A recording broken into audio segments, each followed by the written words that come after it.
Good day, everyone. Welcome to Global Inspiration. We're so lucky today to have a very special guest. She is an Alzheimer's ambassador with Alzheimer's Association. She's a community leader and an advocate for women's rights. Ladies and gentlemen, Fatou Ceesay. Welcome for coming here. Before we will proceed to the interview process, I'd like to remind the viewers to hit on the red subscribe button and the bell button so you will get a notification every time there is a new video being released. Ladies and gentlemen, Fatou Ceesay. Thank you. Good afternoon. And I would like to add that Fatou is also an Alzheimer's Advocacy awardee, and you are also a nominee of Young Athena Professional Award. My goodness, that's really good. That's really good. Well, thanks for having me. Yeah, thank you. So I am curious, and the viewers are also curious. How long have you been in America? I've been here nearly 20 years. Oh, A few months shy of 20 years. oh, okay. Just like me, I've been in America. Will be 20 years next year, July. Okay. July. Mine will be January 2021. One. Okay. So, did you go to college here? Yes, I went to, I did my undergrad here and also a graduate certificate here. So I went to Edgewood. All of them are in Madison. Okay. Went to Edgewood, and then from there I went to the UW. Yeah. That's really good. What exactly do you do? Because there's a lot of viewers, even myself, when you have questions about Alzheimer's, you ask Fatou. So what exactly do you do? Do you have a business? Do you go to work, or what do you do? Yeah, so it's funny you actually mentioned that, because I get questioned a lot about Alzheimer's when friends and families and people who just know my work have questions on that. It's easy for them to contact me, and it's always my pleasure to answer their questions as much as I am able. Alzheimer's is one of those things that are personal for me. Okay. So one of my grandmother had it on my dad's side, but also my work. We tend to work with a lot of people who have Alzheimer's, because we work with the elderly. So you asked about my work. I own a home care agency. Oh, okay. It's called Cairasu Home Care, and we work with the seniors throughout Dean County. Oh, that's good to know. That's good to know. Yeah. So I understand you're so active. You're all over the place. You have the Alzheimer's Association. You're a community leader, and you advocate women's rights. Can you explain some of this advocacy or talk more about this? So as far as advocacy, you're right. I did all of this, and I continue to do the women issue advocacy, the Alzheimer's policy advocacy, and the latest one that I've added on my list is actually immigration advocacy. Oh, that is okay, that's good. Yeah, that's something very new that Joanne Gruber-Hagen, who Yes. you know, and I have been working on. So mainly the Alzheimer's advocacy. Like I said, there is Alzheimer's is one of those things that does not have a cure at this point. There's no treatment, and there isn't even anything that could slow it down. Yeah. So for that reason, it really demands that all hands on deck kind of thing, that everybody needs to get involved, and we need to look at it in all angles, not just care and support, but also on the policy aspect of it, so we can speed up the process, the research, to be able to get to that point of getting the treatment. And that's with research is going to require a lot of funding. So you own a senior care agency, correct? Right. So as an owner, can you define what Alzheimer is all about, and can you give symptoms? Because my mother is 78 years old, and we noticed that she's experiencing a very mild of this Alzheimer's. Oh, okay. So, well, Alzheimer's, typically it is gradual loss of memory. Yes. So it happens when the brain have those what they call plaques and tangles.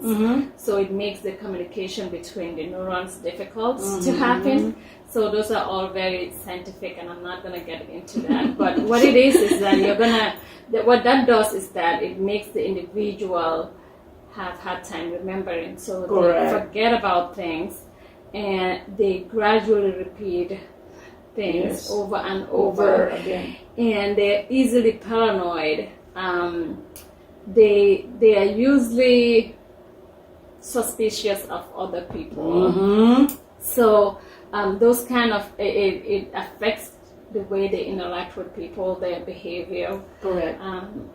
But it's a brain issue. So I have a mom who is 78 years old, and because in our country, in Asia, we don't send our parents to a care center. We ask them to stay at home. Especially me, I am the oldest, so my mom is with me. So can you give us tips on how to handle those patients, those who are in the early stage of Alzheimer's? Yeah, so like you mentioned, that's the same thing in my country. As far as I know, nursing homes are not in Gambia, and there is nothing like assisted living. Everybody takes care of your own. So that is very real thing for me also for our homes. But I think what's important when you are dealing with an elderly of all kind, regardless of Alzheimer's, but if you're dealing with them, everything about them is slow, right? Yes. So that tells you need to take it easy with them and be patient. Be patient. Exactly. Be very, very, very patient. Absolutely. So you have to be patient.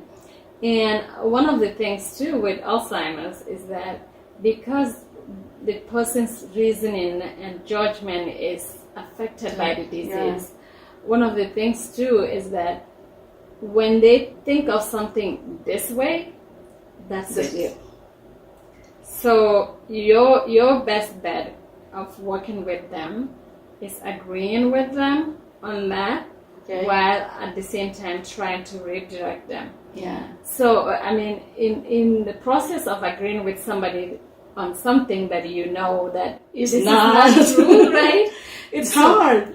So we call that like therapeutic fibbing. Exactly. So you're sort of like lying about things, but you're making it work because your truth really doesn't matter to them. So having that concept of how you work with them, trying to redirect them and trying to be patient with them is the key. If you can do those things, patience and redirecting their thoughts and agreeing with them, knowing that your no is never going to become a yes to them, a no to them. So their yes is a yes. So that's a thing to keep in mind. Okay.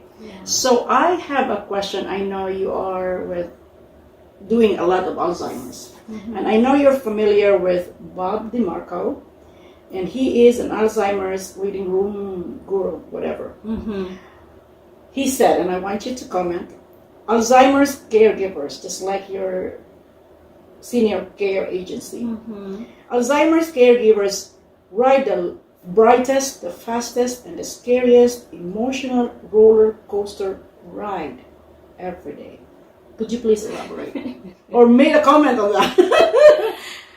Well, I agree with him. I'm not super familiar with that. Okay.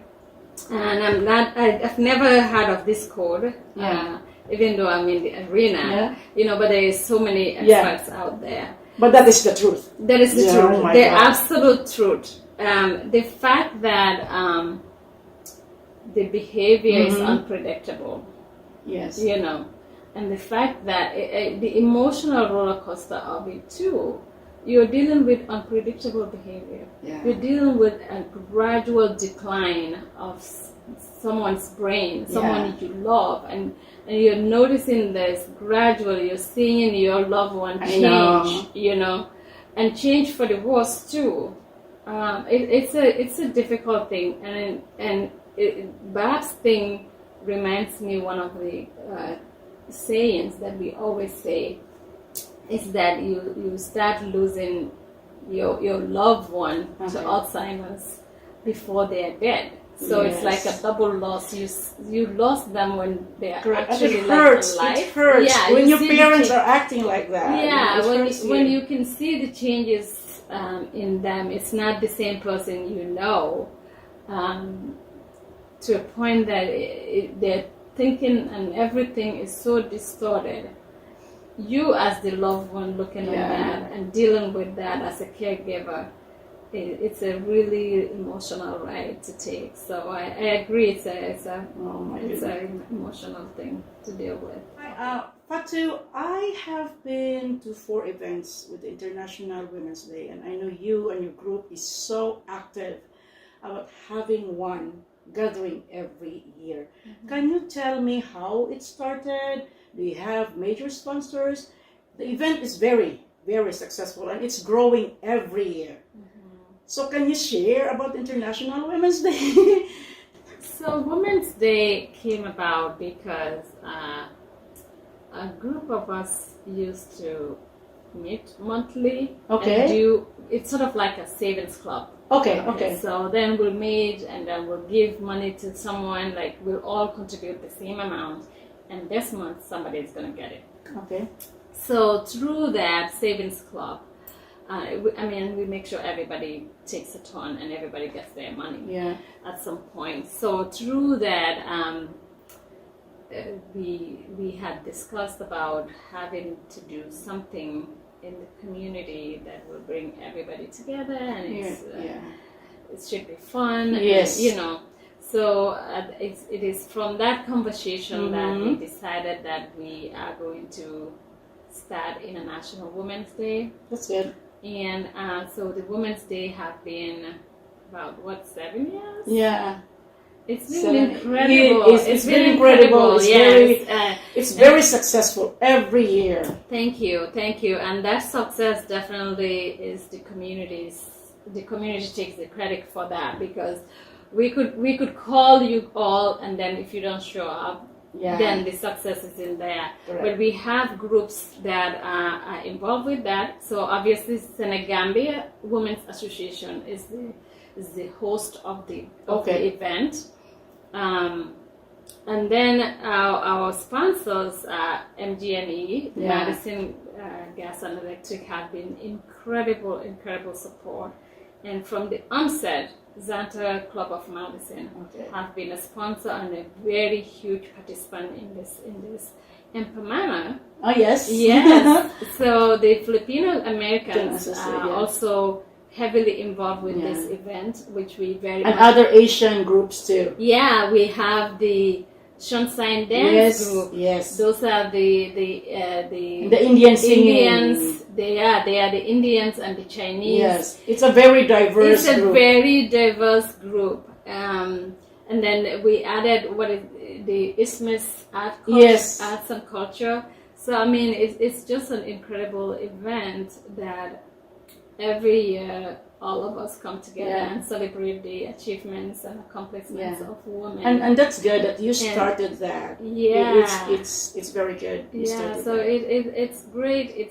We appreciate all the support that comes thank you. with it, and I appreciate that too when you invite me and the Pamana group. Yeah, so I was glad that you all can participate in that. So this is my favorite question to all my guests.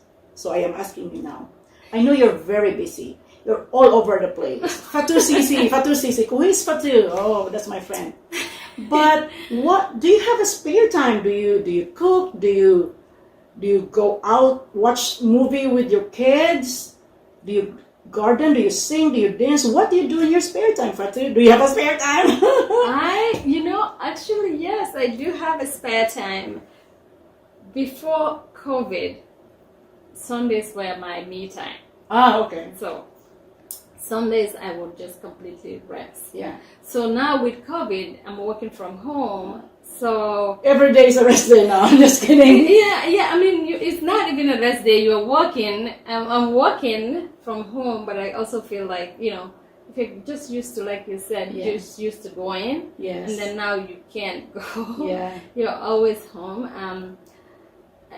One of the things that I always prioritize is family time. Correct. I do always, too. I always spend time with my kids. Mm. We have movie time, and we have now a ritual of doing exercises together. Oh, that's good. Yeah, so we do that. So when you talk about dancing, Yes, I love to dance. I love to dance too, but a lot of times my dancing is Zumba. Ah, okay. So Yeah.